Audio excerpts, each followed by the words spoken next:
Hello hi नमस्ते प्रणाम दोस्तों, आप लोग कैसे हो। उम्मीद करते हैं मेरे सभी दोस्त अच्छे होंगे, एकदम स्वस्थ होंगे, मस्त होंगे दोस्तों, और अपने अपने कार्यों में व्यस्त हैं दोस्तों। थोड़ा सा कीमती टाइम निकाल करके दोस्तों फुल वॉच करके वीडियो को देखिए और चलते हैं आप लोग को एक माता रानी का गीत। ही सुंदर तो बोलिए भोलेनाथ बाबा की जय, बोलो बोलो दुर्गा मैया की जय।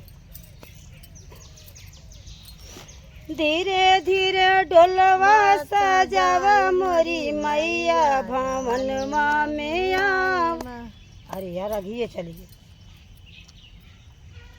धीरे धीरे डोलवा सजावा मैया मोरिया मैं भवन ओ धीरे धीरे डोलिया सजावा मैया मोरिया मैं भवन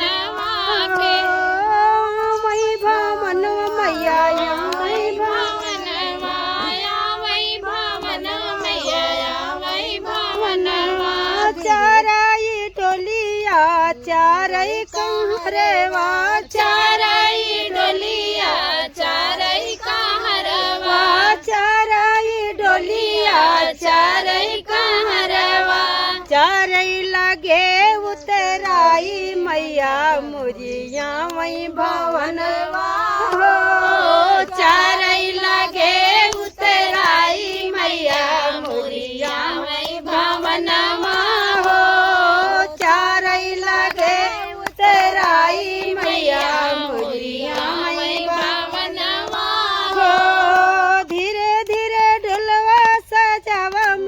मैया रानिया वही भवन ओ धीरे धीरे मैया वही भवन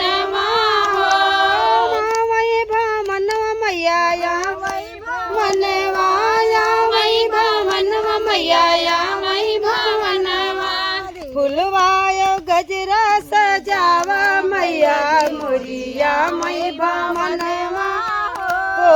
फुलवाया गजरा सजावा मैया मुरिया मई भवनवा ओ धीरे धीरे डोलिया सजावा मैया मुरिया मई भवनवा हो धीरे धीरे डोलिया सजावा मैया मुरिया मई भवनवा हो लहंगाया चुंदरी सतरंगी चुंदरिया लहंगाया चुनरी सतरंगी चुंदरिया लहंगाया चुनरी सतरंगी चादरिया लहंगाया चुनरी सतरंगी चादरिया धीरे धीरे करो सिंगार मैया मुरिया मई भवनवा हो धीरे धीरे करो सिंगार मैया मुरिया मई भवनवा हो मई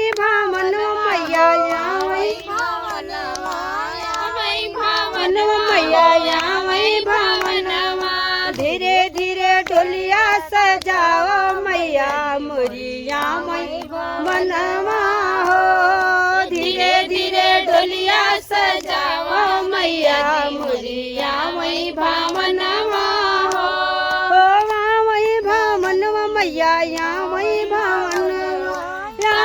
भवन मैया मई भवन धीरे धीरे मंदिर सजाओ मैया मुरिया मई भवनवा हो धीरे धीरे मंदिर सजाओ मैया जी मुरिया मई भवनवा हो।